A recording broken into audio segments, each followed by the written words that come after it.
منبر نور پر تشریف فرما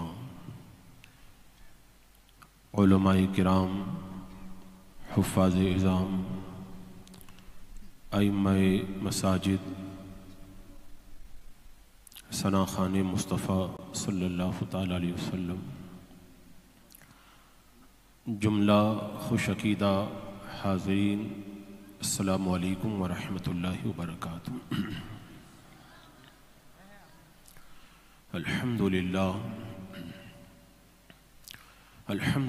رب العالمین، والصلاة والسلام على من كان نبيا وآدم بين الماء والطين، وعلى آله وأصحابه وأزواجه وأهل بيته أجمعين، أما بعد، فأعوذ بالله من الشيطان الرجيم، بسم الله الرحمن الرحيم۔ يا أيها الذين آمنوا ادخلوا في السلم كافة ولا تتبعوا خطوات الشيطان إنه لكم عدو مبين۔ صدق الله مولانا العظيم وصدق رسوله النبي الأمين المتين الكريم، ونحن على ذلك لمن الشاهدين والشاكرين والحمد لله رب العالمين۔ حصول برکت کے لیے آقا نامدار، مدینے کے تاجدار، شہنشاہ ذی وقار، نبی محترم، رحمت دو عالم، نور مجسم، ارواحنا فدا، محمد الرسول اللہ صلی اللہ تعالی علیہ وسلم کی پر نور بارگاہ میں جھوم کے درود و سلام کا ہدیہ پیش کر لیجئے۔ اللہم صلی علی سیدنا و شفیعنا و حبیبنا و مولانا محمد وبارک وسلم، صلاۃ و سلام علیک یا رسول اللہ صلی اللہ تعالی علیہ وسلم۔ اپنے بزرگوں کی محفلیں سجانا یہ اہل سنت و جماعت کے معمولات میں سے ہے، اور ان بزرگوں کی محفلوں کو سجانے سے ہمیں کیا فائدہ ہوتا ہے؟ نہ کتابوں سے، نہ واعظوں سے، نہ زر سے پیدا دین ہوتا ہے، ان بزرگوں کی نظر سے پیدا۔ ان اللہ والوں کی جب یاد منائی جاتی ہے، حضرت ابو علی دقاق رضی اللہ تعالی عنہ سے پوچھا گیا ان بزرگوں کی یاد منانے سے فائدہ کیا ہوتا ہے؟ فرمایا ان بزرگوں کی یاد منانے سے دل کے اندر قوت اور ہمت پیدا ہوتی ہے۔ حضرت سیدنا جنید بغدادی رضی اللہ تعالیٰ عنہ سے پوچھا گیا بار بار ان بزرگوں کا ذکر کرنے سے کیا ملتا ہے؟ فرمایا اللہ تبارک و تعالیٰ ان پیاروں کے ذکر کی وجہ سے دل کے اندر استقامت عطا فرماتا ہے۔ حضرت امام ابو یوسف رضی اللہ تعالیٰ عنہ سے پوچھا گیا اگر اللہ والے نہ ملے، کسی دور میں اللہ کے ولی نہ ملے تو کیا کریں؟ فرمایا اگر اللہ والے تمہیں زمین پہ نظر نہ آئے تو اللہ والوں کا ذکر سننے سے بھی وہی فائدہ ہوا کرتا ہے۔ اللہ اکبر۔ اور ان بزرگوں کی جو بار بار یادیں منائی جاتی ہیں اس کا فائدہ میں آپ کو کیا بتاؤں؟ حضرات مکرم، ہم گنہگار و سیاکار اس لائق نہیں ہیں کہ خدا کی بارگاہ تک ہماری رسائی ہو سکے۔ حضرت علامہ شرف الدین یحییٰ منیری رحمۃ اللہ تعالی علیہ ارشاد فرماتے ہیں کہ اگر چونٹی مکۃ المکرمہ میں جانا چاہے، اگر چونٹی مدینہ منورہ میں جانا چاہے تو اپنی بساط کے مطابق وہ نہیں پہنچ سکتی، راستے میں ہلاک ہو جائے گی۔ اگر چونٹی کی یہ تمنا ہے میں مکۃ المکرمہ میں چلی جاؤں، مدینہ منورہ میں چلی جاؤں، تو جب کبوتر پرواز کرے تو کبوتر کے پاؤں سے چپک جائے۔ کبوتر جب مکۃ المکرمہ اور مدینہ منورہ میں پہنچے گا تو کبوتر کے ساتھ میں چونٹی کو بھی وہاں کی فضائیں نصیب ہو جائے گی۔ فرماتے ہم گنہگار اگر خود اپنی طاقت کے مطابق خدا کی بارگاہ تک پہنچنا چاہیں نہیں پہنچ سکتے، ان اللہ والوں کے دامن سے چپک جائیں۔ یہ اللہ والے روحانی طور پر جب پرواز کریں گے اور خدا کی بارگاہ تک پہنچیں گے، ان کے قدموں کے صدقے میں ہمیں بھی پہنچنا نصیب ہو جائے گا۔ تو اسی لیے بار بار ان اللہ والوں کا عرس مناتے ہیں، ان کی یادیں ہم مناتے ہیں۔ حضرت شاہ ولی اللہ محدث دہلوی رحمت اللہ تعالی علیہ فرماتے ہیں اگر زمین ناپاک ہو جائے، پاک کرنے کا دو طریقہ ہے۔ ایک طریقہ تو یہ ہے کہ اس زمین پر اتنا پانی بہا دیا جائے کہ ناپاکی بہہ کر کے ختم ہو جائے، اور دوسرا طریقہ یہ ہے کہ اس ناپاکی کے اوپر سورج کی گرمی اتنی زیادہ پڑ جائے کہ ناپاکی جل کر کے ختم ہو جائے۔ جس طرح ناپاک زمین کو پاک کرنے کا دو طریقہ ہے، ایسے ہی دل اگر گناہوں کی وجہ سے میلا ہو جائے تو اس کو بھی پاک کرنے کا دو طریقہ ہے۔ ایک طریقہ تو یہ ہے کہ اس میلے دل پر اللہ کا ذکر اتنا کیا جائے کہ ذکر کی گرمی سے سارا میل جل کر کے ختم ہو جائے اور دل پاک ہو جائے۔ اور دوسرا طریقہ یہ ہے اللہ والوں کی بارگاہ میں چلے جاؤ، اللہ کا ولی ایک نظر کرے گا، دل کا میل دھل جائے گا اور دل ستھرا ہو جائے گا۔ تو ان اللہ والوں کا ذکر ہم اس لیے کر رہے ہیں۔ آج حضور شہباد دکن رحمت اللہ تعالی علیہ کا عرس پاک ہم منا رہے ہیں، جن کا جینا بھی اللہ اس کے رسول کے لیے تھا اور جن کا مرنا بھی اللہ اور اس کے رسول کے لیے تھا۔ اگر میں اپنے مرشد حضور تاج الشریعہ کی زبان میں کہوں تو یوں کہوں گا، زندگی یہ نہیں ہے کسی کے لیے، زندگی ہے نبی کی، نبی کے لیے نا سمجھ مرتے ہیں، زندگی کے لیے جینا مرنا سب کچھ نبی کے لیے، داغ عشق نبی لے چلو قبر میں، ہے چراغ لہد روشنی کے لیے۔ ان بزرگوں نے اللہ اور اس کے رسول کی محبت میں اپنے آپ کو فنا کیا، وہ چلے گئے۔ آج ان کی یاد منانے کے لیے پورے ہندوستان سے اہل سنت و جماعت یہاں پر سمٹ کر کے آئے ہیں۔ حضرات مکرم، مجھے جو عنوان دیا گیا ہے اس عنوان کے حوالے سے میں کچھ باتیں آپ کے گوش گزار کروں گا۔ میرا جو عنوان ہے وہ نعرے لگانے والا نہیں ہے اور واہ واہ کرنے والا نہیں ہے۔ مجھے جو عنوان دیا گیا ہے ٹھنڈے دل سے سن کر کے اور جانے کے بعد میں غور کر کے اپنی زندگی میں انقلاب پیدا کرنے والا عنوان ہے۔ حضرات مکرم، آج میری نگاہوں کے سامنے نوجوانوں کا مجمع ہے، اور میں آپ کو بتاؤں انسانوں کی جوانی، مسلمان کی جوانی کتنی قیمتی ہوا کرتی ہے، شاید اس کا اندازہ آپ کو نہ ہو۔ اللہ اکبر کبیرہ، آپ کو یہ معلوم ہونا چاہیے کہ جوانی اتنی قیمتی ہے۔ اگر کسی قوم کے بارے میں یہ پتہ لگانا ہو یہ قوم برباد ہوگی یا یہ قوم ترقی کرے گی تو اس قوم کے جوانوں کو دیکھ لو۔ جس قوم کے نوجوان اچھے کاموں میں لگ جائیں سمجھ جاؤ یہ قوم ترقی کرے گی، اور جس قوم کے نوجوان فالتو کاموں میں مصروف ہو جائیں سمجھ جاؤ یہ قوم برباد ہو جائے گی۔ قرآن و سنت پڑھ کر کے دیکھیں، جوانی کی اہمیت آپ کو پتہ چلے گی۔ میرے آقا صلی اللہ تعالی علیہ وسلم نے ارشاد فرمایا، قیامت کی گرمی کے اندر 7 ایسے خوش نصیب ہیں جن کو اللہ تبارک و تعالی عرش کا ٹھنڈا سایہ عطا فرمائے گا۔ ان میں سے ایک بندہ شاب نشأ فی عبادت اللہ، وہ نوجوان ہے جس کی جوانی اللہ کی عبادت کے اندر بسر ہوتی ہے۔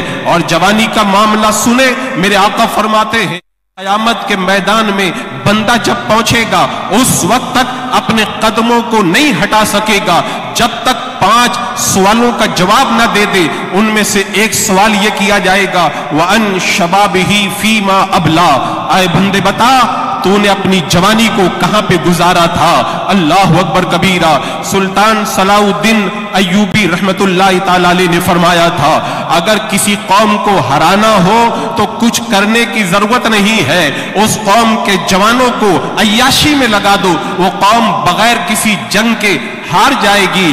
سلطان صلاح الدین ایوبی نے کہا تھا، جس قوم کے نوجوان عیاشی میں لگ جاتے ہیں اس قوم کو ہرانے کے لیے تلوار کی ضرورت نہیں ہے، بندوق کی ضرورت نہیں ہے، اس قوم کو ہرانے کے لیے اس قوم کے جوانوں کا عیاشی کے اندر مبتلا ہو جانا اتنا ہی کافی ہے۔ حضرات مکرم، آج ہمیں اس بات کا جائزہ لینا ہے، آج ہمارا نوجوان اچھے کاموں میں لگا ہے یا برے کاموں کے اندر لگا ہوا ہے؟ آئیے اس کا ہم مختصر سا جائزہ لیتے ہیں۔ آپ کو شاید یہ معلوم نہیں ہوگا، آج جو اہل سنت و جماعت کی کھیتی جو لہلہا رہی ہے، اس میں ہمارے بزرگوں کی جوانی کا بڑا اہم کردار ہے۔ آپ کو معلوم ہے ابو جہل کو قتل کرنے والے حضرت معاذ اور حضرت معوذ یہ 13 اور 14 سال کے نوجوان ہی تھے۔ آپ کو معلوم ہے اندلس کو فتح کرنے والے طارق بن زیاد 20 سال کے نوجوان تھے۔ چین کو فتح کرنے والے قتیبہ بن مسلم یہ 30 سال سے بھی کم عمر کے جوان تھے۔ ہندوستان کو فتح کرنے والے محمد بن قاسم یہ 17 سال کے جوان تھے۔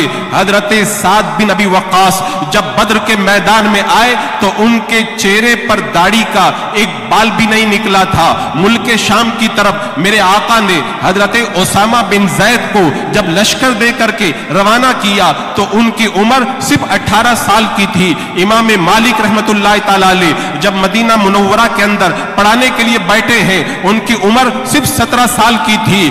آج ہمیں بخاری شریف ملی ہے، امام بخاری کی جوانی کا صدقہ ہے۔ مسلم شریف ملی ہے، امام مسلم نے اپنی جوانی کو لگایا تب ہمیں مسلم شریف ملی ہے۔ آج غوث پاک رضی اللہ تعالی عنہ کا نام لیتے وقت میں ہماری آنکھوں میں جو چمک آ جاتی ہے، آپ کو معلوم ہے 18 سال کی عمر میں اپنی جوانی کے ایام کے اندر اپنے شہر کو چھوڑ کر بغداد میں جا کر اپنی جوانی کو سرکار غوث پاک نے لگایا ہے، تب دنیا کے اندر انقلاب پیدا ہوا ہے۔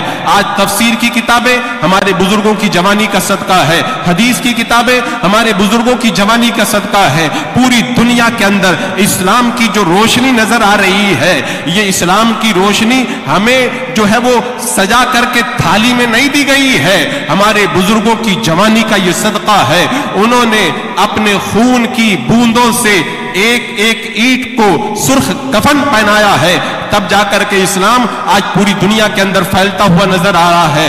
حضرات مکرم، آپ اپنی جوانی کا اندازہ لگائیں، آپ کی جوانی کتنی قیمتی ہے۔ میں آپ کو بتاؤں، آج ہمارا جو دشمن ہے یہود و نصارہ اور دشمنان اسلام، وہ ہمیں برباد کرنے کے لیے معلوم ہے کیا کر رہے ہیں؟ ان کا ٹارگٹ نوجوان لڑکے اور نوجوان لڑکیاں ہیں۔ آج دشمنان اسلام جو بھی پلاننگ کرتے ہمارے نوجوانوں کے خلاف پلاننگ کرتے ہیں۔ میں اس کے لیے کچھ مثالیں دے کر کے آپ کو بتاتا ہوں۔ جب سلطان صلاح الدین ایوبی رحمت اللہ تعالی علیہ نے بیت المقدس کو فتح کیا اور عیسائی جاسوس پکڑ کر کے سلطان صلاح الدین ایوبی کے سامنے لائے گئے تو ان جاسوسوں نے کہا تھا، اے صلاح الدین ایوبی، تمہارا ایمان مضبوط ہے، تمہارے فوجیوں کا ایمان مضبوط ہے، تم نے بیت المقدس کو فتح کر لیا، لیکن ہم نے مسلمانوں کے اندر عیاشی کا بیج بو دیا ہے، شراب کا بیج بو دیا ہے، ہم نے مال و دولت کا نشہ تمہاری قوم کے اندر پیدا کر دیا ہے۔ آنے والے زمانے کے اندر کسی ماں کی کوکھ سے کوئی صلاح الدین ایوبی نہیں پیدا ہوگا، کوئی نور الدین زنگی نہیں پیدا ہوگا۔ تبھی سلطان صلاح الدین ایوبی نے کہا تھا، میری نگاہیں دیکھ رہی ہے آنے والے دور کے اندر کسی علاقے کے اندر مسلمان تو ہوں گے لیکن وہاں پہ مسجدیں کم ہوں گی، عیاشی کے اڈے زیادہ ہوں گے۔ آج نکاح اٹھا کر کے دیکھ لے ہمارے جوانوں کا کیا حال ہے۔ 5ویں صدی کے اخیر میں عیسائیوں اور مسلمانوں کی جنگیں شروع ہوئی، 200 سال تک جنگیں چلی، 200 سال کے اندر کبھی بھی دشمن نہیں جیت پایا، ہر میدان کے اندر اللہ نے مسلمانوں کو فتح عطا فرمائی۔ 200 سال کے بعد میں صلیبی جنگوں کا ہیرو سینٹ لوئس جب مرنے لگا، مرتے وقت میں اس نے کہا تھا، ہم نے میدان کے اندر مسلمانوں کا مقابلہ کیا، ہم نہیں جیت پائے، مرتے مرتے میں تم کو نصیحت کرتا ہوں، اگر مسلمانوں کو برباد کرنا ہے تو تلوار کی ضرورت نہیں ہے، 3 کام کرو۔ پہلا کام یہ کرو، پختہ عقیدے والے مسلمانوں کو پنپنے مت دو۔ دوسرا کام یہ کرو، مسلمان بادشاہوں کو آپس میں لڑا دو۔ اور تیسرا کام یہ کرو، مسلمان جوانوں کو عیاشی میں لگا دو۔ تلوار کی ضرورت نہیں ہے، مسلمان ویسے ہی برباد ہو جائے گا۔ انہوں نے باضابطہ طور پر اس پر پلاننگ کی، کام شروع ہوا۔ ابھی 1 سال پہلے کی بات بتاتا ہوں، سال بھر پہلے کی بات ہے، انگلینڈ کی سرزمین میں